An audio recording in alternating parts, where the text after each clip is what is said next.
आज हमारे बीच एक ऐसी शख्सियत मौजूद है जिनके परिचय में मैं इतना ही कहना चाहता हूं। वो पत्रकारिता के आधार स्तंभ है,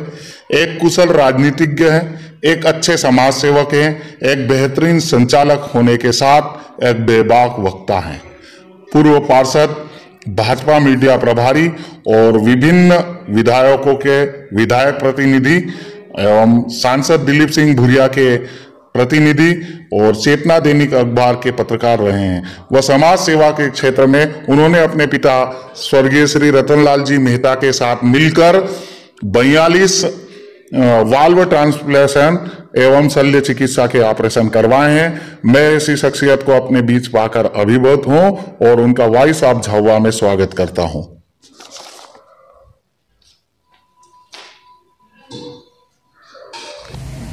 जैसा कि मैं आपको बता चुका हूं, आज हमारे साथ जो जुड़ गया जितेंद्र जी मेहता, जिन्होंने राजनीतिक, धार्मिक और सामाजिक क्षेत्रों के सारे कोनों को छू लिया है। शायद चारों दिशाओं में जाकर उन्होंने अपने सेवा कार्यों को पूरा किया है। मैं जितेंद्र जी से चाहूंगा कि उस वार्तालाप को आगे बढ़ाते हुए हमारे दर्शकों के लिए 2 शब्द कहें। नमस्कार। मैं सबसे पहले तो स्वर्गीय परशुराम जी को, हमारे गुरु जी को स्मरण करना चाहूंगा कि उनकी जो है बगिया बहुत अच्छी तरह से महक रही है। तरुण भाई, हमारे भरत भाई, सभी क्या कहना चाहिए, हर क्षेत्र में, क्रिकेट में, आप शिक्षा के क्षेत्र में और साहित्य के क्षेत्र में, और अभी जो आप ये जो नई एक आपने क्या कहना चाहिए श्रृंखला चलाई, उसके माध्यम से आप जो बैटलॉग को परोस रहे हैं वो निश्चित रूप से प्रशंसनीय है। और मैं निश्चित रूप से परशुराम जी हमारे मास्टर साहब जहाँ भी होंगे वो अपनी इस बगिया पे गर्व कर रहे हैं। जैसा कि शुरुआत में ही हम जितेंद्र जी का परिचय दे चुके हैं, इनका पूरा अधिकतर समय बोल सकते हैं राजनीतिक क्षेत्रों से जुड़ा हुआ है। तो मैं आज इस परिचर्चा को राजनीतिक तौर पे ही ले जाना चाहूंगा। मैं जितेंद्र जी से जानना चाहूंगा कि राजनीतिक क्षेत्र में मध्यम वर्ग की क्या भूमिका है। ऐसा देखा जाए तो राजनीति में मध्यम वर्ग पूरा के पूरा विश्व में जो है निर्णायक रहा है। हमने देखा हुआ कई लोग सर्वे करते हैं कि जो है कौन जीतेगा कौन हारेगा, लेकिन उसमें जाके अंत में जाके एक बात आ जाती है कि 5%, 4%, 2% जो स्विंग होगा, वो स्विंग ही जो है राजनीति का भविष्य तय करेगा। और उसमें स्विंग करने में हमारा मध्यम वर्ग ही सबसे महत्वपूर्ण भूमिका निभाता है और वही उसके देश की राजनीति को तय करता है। इसलिए मैं कह सकता हूँ कि आज की तारीख में मध्यम वर्ग पूरी हिंदुस्तान की नहीं, विश्व की राजनीति को नेतृत्व दे रहा है। जैसा कि हमने जितेंद्र जी से सुना, मध्यम वर्ग राजनीतिक में भी एक बड़ी भूमिका निभा रहा है। वो अपने शायद कुछ परसेंट वोटों से ही शायद इस सरकार को शायद वो भारत की हो या विश्व की हो, उसमें थोड़ा सा परिवर्तन लाके चेंज कर सकता है। मैं चाहूंगा कि परिस्थिति जिस हिसाब से ढल रही है राजनीतिक में, शायद आजकल सेवा का माध्यम राजनीतिक कम होते हुए मेवा खाने वाली इसमें अभिरुचि ज्यादा हो गई है। तो इस बारे में भी हमारे दर्शकों को आप बताएं। आजकल जो है हॉलीवुड हो, बॉलीवुड हो या हमारा मीडिया हो, हर कहीं इस बात को लेके कहीं न कहीं कोई न कोई नई स्टोरी हमारे सामने आ जाती है कि राजनीतिक क्षेत्र से लोग जो जुड़े हैं उनकी संपत्ति कितनी थी जब वो राजनीति में आए और वर्तमान में है तो कितनी है। ये निश्चित रूप से एक राजनीति में एक नया ट्रेंड चल गया है कि राजनीति में लोग जो है सेवा से ज्यादा मेवा की अपेक्षा रखने लगते हैं। लेकिन मैं आपसे ये भी बताना चाहूंगा कि चाहे महात्मा गांधी हो, कि चाहे लूथर किंग हो, या चाहे बर्नार्ड शाह हो, या जितने भी जो बड़े बड़े विश्व के या देश के जो सेवक हुए हैं, उन्होंने अपनी सेवा के माध्यम से ही पूरी जो है राजनीति को क्या कहना चाहिए कि एक राजनीति के माध्यम से अपने देश को जो है नेतृत्व दिया है। और वो नेतृत्व आज भी वजनदार है, भले ही कोई सेवा के बदले मेवा की भावना रखता हो, लेकिन राजनीति निश्चित रूप से सेवा के क्षेत्र में ही आज भी सर्वश्रेष्ठ साधन है माध्यम में। जितेंद्र जी, जो कि सारा जीवन इनका राजनीतिक क्षेत्र में गुजरा है और उन्होंने आज भी बोला है कि राजनीतिक एक सेवा का माध्यम है। अब मैं चाहूंगा कि जितेंद्र जी ये बताएं कि राजनीतिक जो लोग हैं उनके लिए ये कोरोना महामारी से वो क्या प्रेरणा लें, किस दिशा में आगे बढ़े। देखिए, आज इस कोरोना ने पूरे विश्व को सत्ते में डाल दिया है और सत्ते में डालने के बाद में आज हम देख रहे हैं कि राजनीतिक लोग भी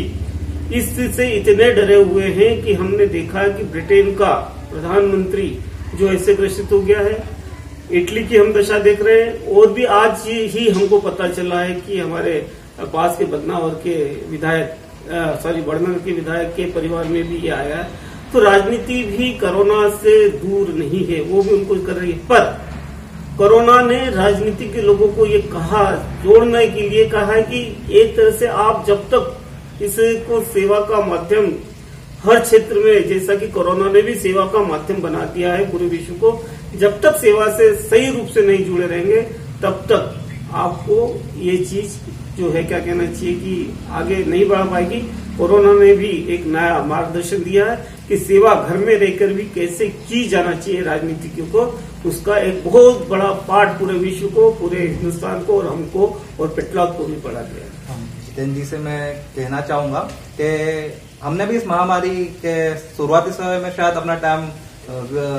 व्यर्थ किया, पर मैं बताना चाहूंगा इस लॉकडाउन के बाद ही हमने 2.0 में हमने हमारी ये श्रृंखला शुरुआत की थी, जिसमें हमने बात मध्यम वर्ग की को इसका टाइटल दिया था। उसमें मतलब हमने समाज में ये योगदान दिया है कि हमने मध्यम वर्ग की बात वॉइस ऑफ झाबुआ के मंच से उठाई है। तो मैं जानना चाहूंगा कि आपने इस महामारी में क्या परिवर्तन किया, आपका क्या योगदान रहा? ऐसा ही देखा जाए तो योगदान तो हमने तो जो है लोगों को यही कहा है, अधिक से अधिक लोगों को कहने की कोशिश किया कि सरकार की जितने भी मार्गदर्शन है उनका पालन करें, जितने भी डॉक्टर्स लोगों का निर्देशन है उसका पालन करें, जितने भी हमारे जो है क्या कहना चाहिए स्थानीय संस्थाओं के लोग हैं, जैसे सफाई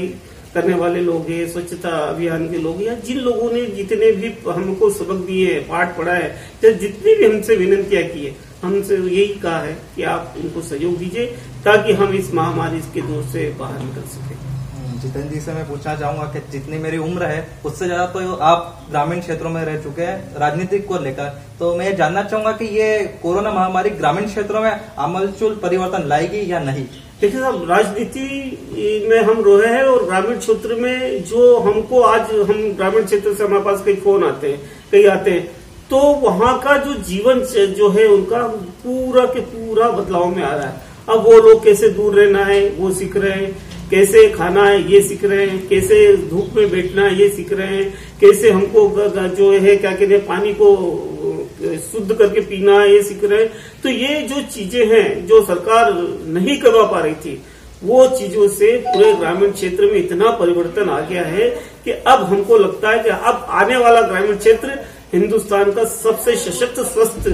जो है ग्राम बन के उभरेगा इस कोरोना महामारी के बाद। और मैं आपको बताऊं, अब ये स्थिति हो गई, हमने कई गांवों में देखा कि लोगों ने खुद ने वहां अपने गांव के बाहर सीमाएं खड़ी कर दी है, लोगों को आने नहीं दे रहे। और कई जार तो ये कोई भी आधी रात को भी अगर व्यक्ति आ रहा है तो वो पटवारी को, तड़वी को, पुलिस को, डॉक्टर को खबर कर रहा है। ये जागरूकता निश्चित रूप से इस कोरोना ने ला दी है। अब भविष्य में जब कभी भी ऐसी कोई महामारी आएगी तो हमारे को जानकारी, अब ग्रामीण क्षेत्र को प्रशिक्षण देने की जरूरत नहीं होगा, वो खुद इतना प्रशिक्षित हो गया है कि महामारियों से लड़ना वो सिखा देगा। प्रधानमंत्री खुद ने कहा है ग्रामीण क्षेत्र का वो वक्तव्य 2 गज दूरी, तो वो 2 गज दूरी अगर बना के रख ली हमने तो 2 गज जमीन के ऊपर न तो सोना पड़ेगा न जाना पड़ेगा। जितेंद्र जी, मैं आपसे जानना चाहूंगा कि आपका पूरा समय राजनीतिक में रहा, सामाजिक और धार्मिक क्षेत्रों में भी आपने बहुत से काम किए हैं, आप मध्यम वर्ग को बहुत अच्छी तरीके से, बहुत भली भांति तरीके से जानते हैं। तो मैं ये जानना चाहूंगा और हमारे दर्शकों के माध्यम से सरकार तक आपकी अपील क्या रहेगी कि मध्यम वर्ग राजनीतिक में जिस तरीके से भूमिका निभा रहा है वो किन किन परिस्थितियों से गुजरा है, और क्या आप चाहेंगे कि सरकार मध्यम वर्ग के लिए अपनी ये योजनाएं लाए? अब देखिए कि जितने भी आज की तारीख में पूरे हिंदुस्तान में जो भी क्या कहना चाहिए एनजीओ चल रहे हैं या जो परोपकार के कार्य चल रहे हैं, उसमें कहीं न कहीं हर जगह मध्यम वर्ग का हमारा राजनीतिक कार्यकर्ता जुड़ा हुआ है। जो हर जगह, चाहे वो राशन पहुंचाने का काम हो, भोजन पहुंचाने का काम हो, या दवाई पहुंचाने का काम हो, या अन्य जितने भी काम हो, वो हमारा मध्यम वर्ग का जो राजनीतिक कार्यकर्ता जुड़ा हुआ है वही कर रहा है। तो जिस तरह से सरकार ने हमारे जो वॉरियर्स को 50 लाख तक की जो है कवर किया है, इसी तरह से इस क्षेत्र में जितने भी कोरोना के क्षेत्र में जो कार्य कर रहे हैं हमारे एनजीओ के कार्यकर्ता या पार्टी के कार्यकर्ता या हमारे संघ के कार्यकर्ता, जो जितने भी इस क्षेत्र में जुड़े हुए हैं, उन लोगों को भी कुछ न कुछ जो है कवर थे। वो 50 लाख न दे तो कम से कम 10 लाख 15 लाख जितने भी है वो कवर से। मैं आशा करता हूं कि हमारे मंच के माध्यम से जितेंद्र जी की आवाज सरकार तक और या मुख्यमंत्री, प्रधानमंत्री, नगर सेवक, अध्यक्ष महोदय, विधायक महोदय, सांसद महोदय तक आपकी ये बात पहुंचाने का पूरी तरीके से हम प्रयास करेंगे। जितेंद्र जी, जैसा कि आप भी जानते हैं, हमारी इस मंच और हमारे इस वार्तालाप की आखिरी कड़ी में किसी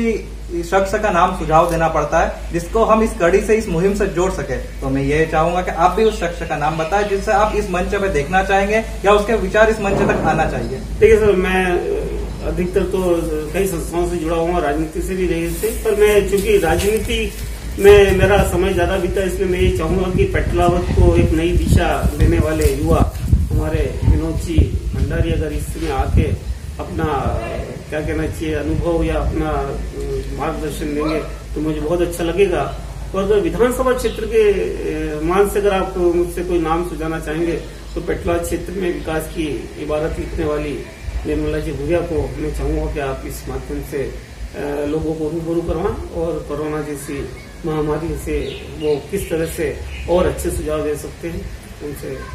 उनके नाम में देना चाहूंगा। जैसा कि जितेंद्र जी ने विनोद जी और सुश्री निर्मला जी का नाम सुझाया है, मैं चाहूंगा कि मेरी आवाज या हमारा संपर्क वहां तक हो पाता है और आप अपने व्यस्ततम समय में से थोड़ा सा टाइम निकाल पाए तो आप जरूर वॉइस ऑफ झाबुआ के इस मंच पर आए और अपने विचार नगर की और इस विधानसभा में अपने विचार पहुंचाए और मध्यम वर्ग की बात को आप रखें। मैं जितेंद्र जी को धन्यवाद देना चाहूंगा जिन्होंने हमारा निवेदन स्वीकारा और इस मंच पर आए, और आभार प्रकट करता हूं और हमारे दर्शकों का भी आभार प्रकट करता हूं जिन्होंने इस मुहिम को और इस हमारे प्लेटफॉर्म को इतना प्यार दिया, स्नेह दिया।